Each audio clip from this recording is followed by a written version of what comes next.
Hi everyone, I'm here today with Steve, the famous Stephen Lim, who runs, the largest run club in all of Asia.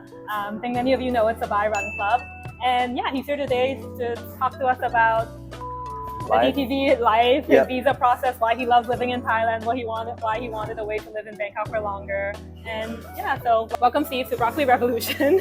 It's our cafe, like below our office, where they serve lovely vegan food. Thank you for having me. Very excited to talk about my life and this whole process of jumping around on all these different visas over the past few years living in Thailand. So a bit about myself is, my name is Steve. I am born and raised in New Zealand, and I decided to move to Thailand.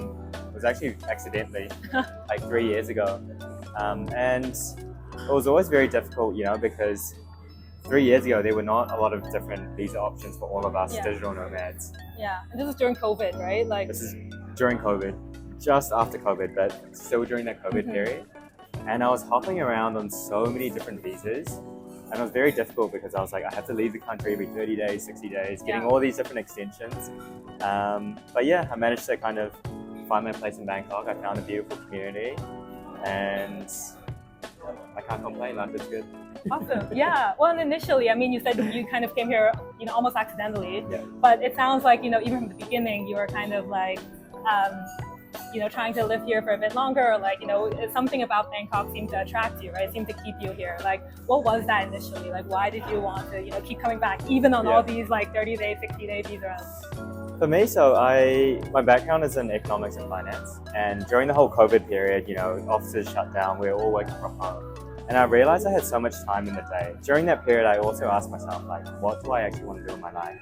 And I didn't know at the time, but one of the feelings that I had was to move away from the corporate offices and like live abroad and kind of experience what I think most people in their mid-20s want to like experience, right? Definitely. And so I was like, I don't know, I want to do something creative. I have no creative experience, but I knew that I wanted to leave New Zealand. And actually I was on my way to New York City. Oh, okay. And I had some issues with my visas. Common theme. Yeah, and so I was like, okay, well, while I wait for my visa to get processed, I want to be in Asia somewhere. Yeah. And Bangkok felt like the right place at the time. And, I thought I was going to be there for 3 months, or I thought I was going to be there for 3 weeks. And 3 years later, I'm still here. No, and I hear that from so many people, honestly, not just you. And it's so true. Like, and I think, our stories have a little bit of like overlap there, right? Like, I also started my career in New York, and then I also couldn't get a US work visa. And that was the start of my, struggles with visas and why I feel like this is such a, common problem that so many people deal with. And it's such a common barrier that, prevents you from being able to live the life and work where you want to. And then so many of us end up in Bangkok. And that's also why, I feel like it doesn't make sense that in this day and age, like, it's still so difficult to get a visa. So many of us have issues with our visas. Sometimes it turns out into a happy problem, like when you end up in Bangkok, but other times, it means that you can't take the job that you work so hard for, like maybe for a lot of people, including myself, right? I had to like leave one specific like job in the US and then take another job in Canada because of visa issues. Yep. So, now 3 years later, how's life in Bangkok for you, Steve? Honestly, life in Bangkok is amazing. Like, I talk to my close friends all the time about this, and honestly, I'm living the dream. Like, I genuinely wake up every day and I'm like, I can't complain about life. The lifestyle is so great and the people are amazing. But I did struggle in the beginning because I think, you've probably experienced this moving to New York, where it's like, where do I even start? Yeah. It's such a big city. Where do I find people to hang out with? Yeah. And so I started playing rugby. And I grew up playing rugby in New Zealand, so it was a very easy transition, but I love everybody there. I was like, I found my tribe. But the only thing about that was there aren't a lot of rugby players in Thailand. It's maybe like 30 of us. It's a bit of a niche sport, right? And you're probably only from the same 4 countries. Yeah, exactly. So I thought to myself, like, I want to meet new people. You wanted to branch I out. wanted to branch out, and the scene right now in Bangkok, or at least back then, was you have to go out and go to all these events. You have to pay tickets to Yeah. drink and network and things like that. And I thought, like, Mhm. what other way could we, like, how else could we meet other people organically? Definitely. And one of the ideas that I had was to bring my friends together and start running. And what started off as a very small initiative for us and our friends has gone to a very large community in Bangkok where, you know, we have a couple hundred people to It's amazing. over 1,000 people a week run at Sabai Run Club. And for me, that's what gets me out of bed, and that's so amazing to see so many people in the same positions that we're in. Yeah. Like, they came here, they didn't really have any friends, and now they've found their tribe, right? And I think that's so amazing. And I genuinely think, like, now that the DTV is out, it's made the process of, like, moving to Thailand a lot easier. And you do see a lot of these people go to Sabai Run Club as well. So it's nice just to be amongst, I don't know, everybody. Yeah. No, and I mean, I myself speak from experience. I've met so many cool people at Sabai Run Club that have become my friends, become my community, and I agree with you 100%, where often when you move to a new city, the hardest part is finding your friends, finding your community, and that makes all the difference. And I really think that, you know, Sabai Run Club's been a big part of that, and it's been the easiest in Bangkok for me, from, like, compared to all the other cities I've lived in, like compared to New York, Canada, Singapore, Hong Kong. Like, honestly, Bangkok was a place where I found it the easiest to meet people, find community. There's so many events happening. There's so many, like, different communities. So I really love that. Like, those, you know, ones that are centered around sports, ones that are centered around, like, other activities. So that's been really lovely. I think it's just like being part of a big city where there's so many different types of people, and it's a melting pot that attracts all kinds of people. And when you're surrounded by that, it gives you some sort of motivation, and people inspire you in different ways. And I don't know, I believe I found my home in Bangkok. So when you first moved here to Thailand, what kind of visas were you on, and then what was that journey like, and, you know, and what made you, you know, choose to do the DTVs? When I first moved here, it was actually really difficult, but it was okay at the time because I thought that I was only going to be here for a couple of weeks. Right. But the longer I stayed here, the more of an issue it became. I was like, I have to leave every 30 days, every 60 days. I have to go to the office outside Bangkok and extend it for another 30 days. And I'm sure you love the hours you spent there. It's such a joy. It was very difficult, and then I hopped onto an education visa where I studied Thai for a year. But always in the back of my mind, it was always like, how do I stay in Thailand long term? Now that this is home, like, I don't want to have the fear of not being able to come back into the country. And fortunately enough, the DTV came out when I was finishing up on my education visa. And I haven't had any worries since. Like, it's a 5-year visa, 180 days, I have to leave once a year. Like, that's twice a year, that's so chill. Yeah, and you probably travel more often than that anyway. For sure. And it gives you so much flexibility, right? And you can still continue, you know, if you take on, say, like, online work or, like, work with, like, foreign companies, that's all very, like, easy and flexible. And it allows you to kind of explore different creative pursuits, different online pursuits. When you were considering it, like, were there kind of important questions or, like, you know, concerns that were on your mind when you were just first, you knew that there was a DTV, but maybe you were still thinking about, okay, is this the right option for me? Honestly, I had no idea where to start, because we know that living in Thailand, there's so much paperwork, there's so much admin. Like, we know, trust us, we know. Everything takes a very long time. And when I was transitioning from the education visa, I was going through all these different agents and people that would, you know, try to help me. But one of the things that I didn't really like about them was everything was up in the air. There was no real contract. There was no set price. It was like, hey, Steve, I need to go to the office today. It's going to cost you this amount. And regardless of how much they said it was, I kind of just had to do it. So when I was looking to work with an agency, I was looking for ease and transparency.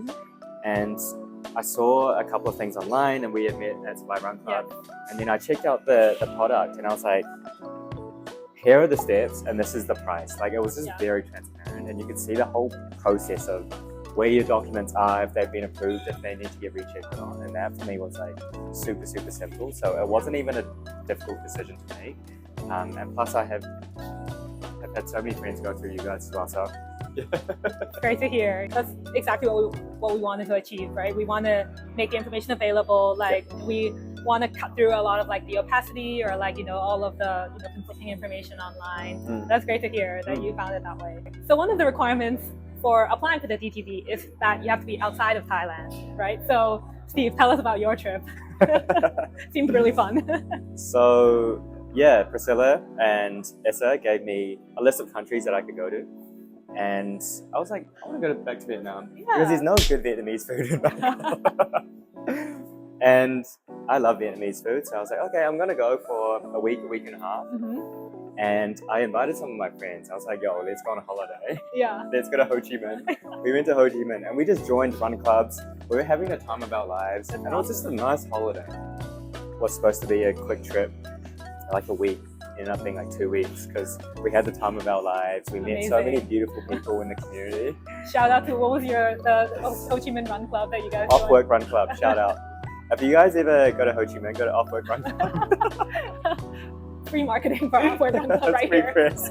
But it was really nice, and then we went to Da Nang for a few days, and it was really beautiful. And I think living in Bangkok gives you so many options to travel, and it's very affordable too. And especially compared to when you used to live in New Zealand, and like any trip anywhere would be like what, at least 12 hours of traveling. Yep.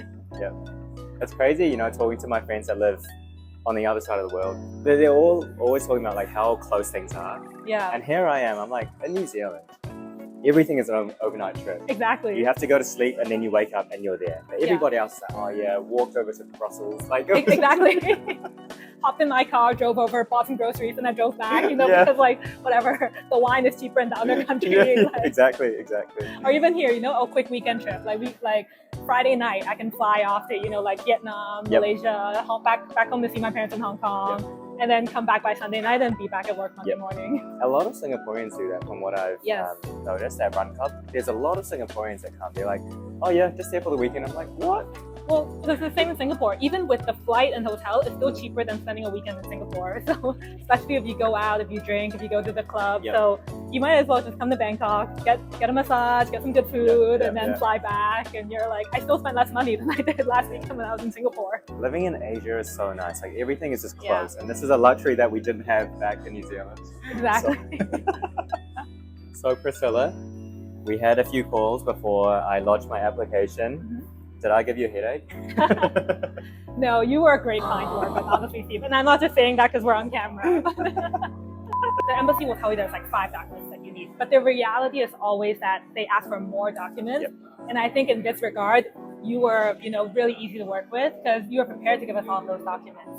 I mean, maybe just for those, so some common documents that the embassies ask for are like proof of your previous employment and university diploma. And I remember previewing this for you, saying, if it's in New Zealand, please, find a way to get a photo of that. But you were very easy to work with. You had all of that, so that definitely made your application go smoother. Other common, issues that we encounter is that different embassies have different requirements. But because we were able to talk through that from the beginning, right, we gave you the options, and based on the options that you chose, we previewed for you the additional requirements that there would be, and you were able to meet all of them. So I think that's another reason why the application is very smooth, and you're able to enjoy your vacation. And then we gave you your visa, and you came back right on time. Going through Issa was, I know I mentioned this before, but you could literally see the progress. So you have to upload X amount of documents, and then the team review it first, and then they kind of approve it, right? And if there's, I remember I uploaded something and the lighting was not good enough. No, I remember.